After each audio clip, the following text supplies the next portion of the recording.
Hello everyone, welcome to wins in classes. सफलता की ओर पहला कदम। माय नेम इज़ डिम्पी और आज हम हिंदू एडिटोरियल का एनालिसिस करेंगे। Today is 10th August. Avert का मतलब होता है किसी भी चीज़ को होने से रोकना, to prevent from happening. Snuffed out means to destroy और किल, ख़त्म कर देना या फिर मार देना।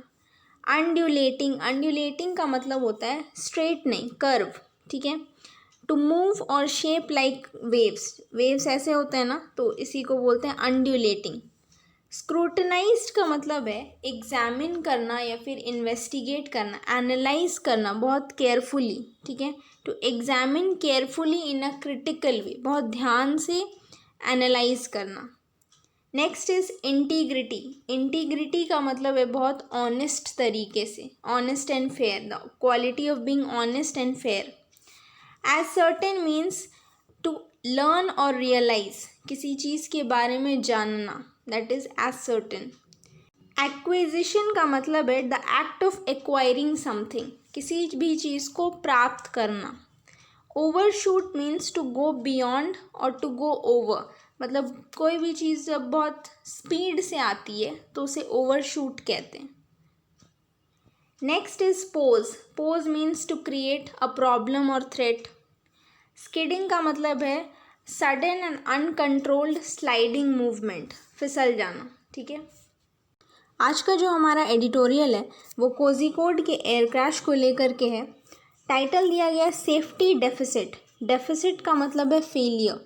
सेफ्टी फेलियर के वजह से जो एयर क्रैश हुआ कोझिकोड में, उसका ये रीज़न बना। The Kozhikode air crash shows that there can be no compromise on airport infrastructure। Editorial कहता है कि जो एयर क्रैश हुआ कोझिकोड में वो ये दिखाता है कि हम किसी भी तरीके का कॉम्प्रोमाइज़ बर्दाश्त नहीं कर सकते एयरपोर्ट पे, या फिर एयरपोर्ट के इंफ्रास्ट्रक्चर से रिलेटेड किसी भी तरीके का समझौता हम बर्दाश्त नहीं कर सकते। जो एयर क्रैश हुआ उसमें 18 लोगों की डेथ हो गई है, जिसमें से 2 क्रू मेंबर्स थे और बाकी के जो 16 पैसेंजर्स थे। तो ये बहुत ही दुर्भाग्यपूर्ण इंसिडेंट हुआ। लेट्स सी एन ओवरव्यू कि इस पूरे इंसिडेंट में हुआ क्या है, सब कुछ देखते हैं। The tragic crash of an Air India Express Vande Bharat. Air India की जो फ़्लाइट थी वंदे भारत, वो एक रिलीफ फ़्लाइट थी, ठीक है, जिसमें 18 लोगों की डेथ हो गई, इन विच 18 people including 2 crew members, 2 crew members थे। टोटल 18 लोग थे, जिसमें से 2 क्रू मेंबर्स थे और बाकी जो 16 थे वो पैसेंजर्स थे। They lost their lives and many were left severely injured. बहुत से लोग इंजर्ड हो गए, 18 लोगों की डेथ हो चुकी है। Is a forceful reminder that there are no acceptable risk in aviation. Editorial कहता है कि ये जो 18 लोगों की डेथ हुई और ये जो वंदे भारत रिलीफ फ़्लाइट थी, वो जो एयर क्रैश हुआ, इससे ये हमें एक रिमाइंडर देता है, ये हमें याद दिलाता है कि एविएशन सेक्टर में, एयरलाइंस में किसी भी तरीके का रिस्क हम एक्सेप्ट नहीं करेंगे, कोई किसी भी तरीके का कॉम्प्रोमाइज़ हम बर्दाश्त नहीं करेंगे। Although an even bigger disaster was averted means to prevent by the absence of fire in the aircraft. It means कि अगर एयरक्राफ्ट में फायर प्रेजेंट होती तो इससे भी बड़ा डिज़ास्टर हो सकता था, ठीक है। तो क्योंकि एयरक्राफ्ट में फायर एब्सेंट थी, इसीलिए एक बड़ा डिज़ास्टर होने से रुक गया, was averted. The crash snuffed out means to kill the lives of many returning home from Dubai after a long traumatic separation from loved ones in the pandemic। तो जिनकी डेथ हुई, जिन 18 लोगों की डेथ हुई इस क्रैश में, वो Dubai से आ रहे थे, वो दुबई से अपने घर आ रहे थे। तो कोविड-19 पैंडमिक की वजह से वो दुबई में फंसे हुए थे और इसीलिए वो इंडिया आ रहे थे, अपने घर आ रहे थे। Many Indians could not quickly return home from countries where they were employed, studying or traveling, although they were desperately sought flights back home since March। तो वो मार्च से वेट कर रहे थे, क्योंकि कुछ लोग एम्प्लॉयड थे, कुछ लोग दुबई में काम करने के पर्पज़ से गए थे, कुछ लोग स्टडी पर्पस से गए थे, कुछ ट्रैवलिंग के पर्पस से गए थे। तो ऐसे लोग जो वहाँ पे फंसे हुए थे वो मार्च से वेट कर रहे थे अपने घर आने के लिए, और इसी वंदे भारत की फ़्लाइट से वो इंडिया आ रहे थे।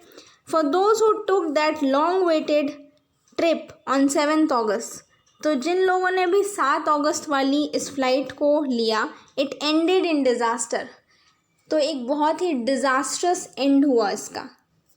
अब ये जो प्लेन क्रैश हुआ उसके पीछे के रीजंस क्या हैं, what are the possible causes of this crash, तो इस पे भी डिस्कस किया गया है।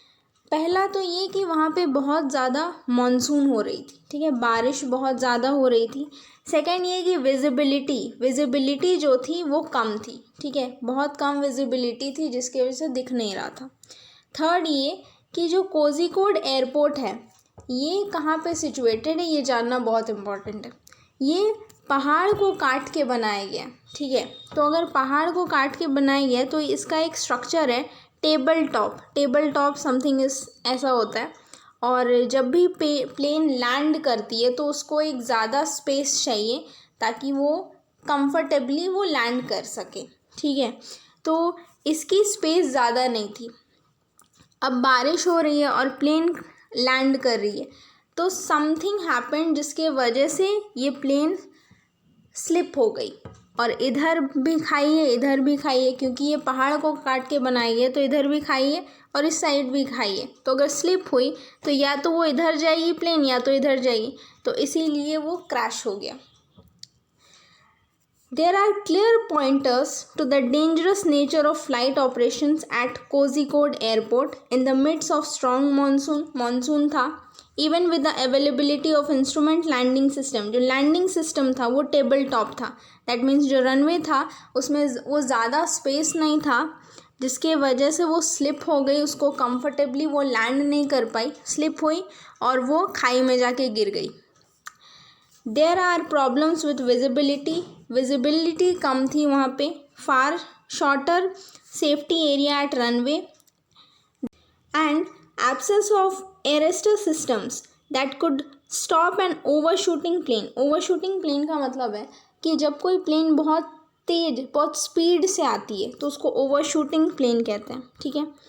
तो एरेस्टर सिस्टम्स भी वहाँ पे नहीं थे, जिसकी वजह से जो प्लेन आई बहुत स्पीड में आई और वो खाई में जाके गिर गई। Next is similar incident. ये जो इंसिडेंट हुआ कोझिकोड एयरपोर्ट पे, क्या ये पहला इंसिडेंट था? ऐसा नहीं था कि ये फर्स्ट इंसिडेंट था, क्योंकि इससे पहले भी 2-3 बार ऐसे हो चुके हैं। The instance of Air India Express plane suffering a tail strike in the same airport last year same airport पे, that means कोझिकोड एयरपोर्ट पे भी इस तरीके की चीज़ें हुई थी, should have led to full assessment। तो इस पे पूरा एक असेसमेंट होना चाहिए, इन्वेस्टिगेशन होनी चाहिए, following up the recommendations made after 2010 crash in Mangaluru. और 2010 में मैंगलुरु एयरपोर्ट पे भी क्रैश हुआ था। क्या उसमें जो रिकमेंडेशंस दिए गए थे वो फॉलो हुआ था? अगर इन सारे रिकमेंडेशंस पे काम किया गया होता तो शायद ये एक्सीडेंट नहीं होता। और हम हमेशा एक्सीडेंट होने के बाद बात करते हैं, उसके पहले कोई प्रिकॉशन नहीं लेते। ये हमारा बहुत बड़ा लूप होल है सिस्टम में। एक बहुत अच्छी इन्वेस्टिगेशन होनी चाहिए सो दैट फ्यूचर में इस तरीके की चीज़ें ना हो। Suggestions given by this editorial, it says that the civil aviation ministry should make a full disclosure on the technical evidence gather। जो भी एविडेंस मिले हैं, ठीक है, उसे सिविल एविएशन मिनिस्ट्री को डिस्क्लोज करना चाहिए, पब्लिक डोमेन पे उन्हें रिलीज़ करना चाहिए। The integrity of which will be scrutinised means to examine, investigate by safety organisations world wide.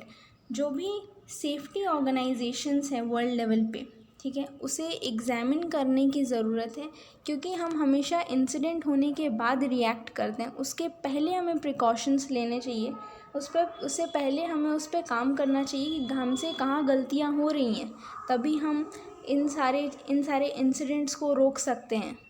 The final points or the disclosing points of this editorial says that since the visible cause of Friday's crash was an overshoot, क्योंकि जो Friday को जो crash हुआ वो plane बहुत speed से आई, overshoot में थी। The runway continues to pose a threat.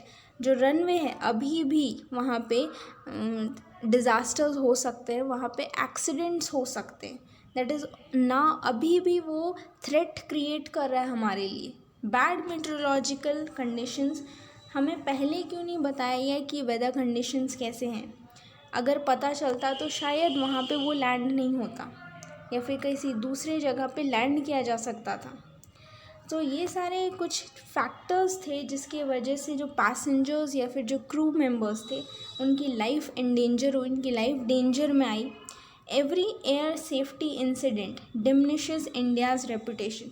जितने भी एयर सेफ्टी से रिलेटेड इंसिडेंट्स होते हैं, जितने भी एयर क्रैशेस होते हैं या फिर प्लेन से रिलेटेड जो भी इंसिडेंट्स होते हैं, वो हमेशा इंडिया की जो रेपुटेशन है वर्ल्ड लेवल पे, उसे धीरे धीरे डिमिनिश कर रहा है, डिक्लाइन कर रहा है। ठीक है। The Kozhikode crash should lead to a fresh review of all risky airports.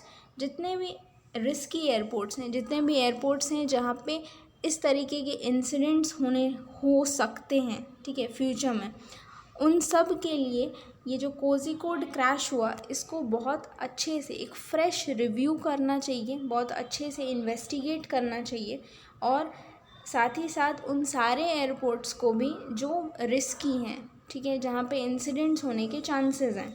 Transparent remedial action must be taken immediately. जो इमीडिएट एक्शंस जो हो सकते हैं, ठीक है, उसे लेना बहुत ज़रूरी है इस तरीके की चीज़ों को रोकने के लिए। अदरवाइज़ आगे भी ऐसे कंटिन्यू होंगे, लोगों की जानें जाएंगी और हम बस डिस्कशन करते रह जाएंगे। This was a editorial. I hope आपको अच्छा लगा होगा, एंड आप मेरे को कमेंट करके बताओ आपको कैसा लग रहा है, and you can give me some suggestions. I will implement those suggestions in my next upcoming videos, and thank you for watching this video. I'll see you tomorrow.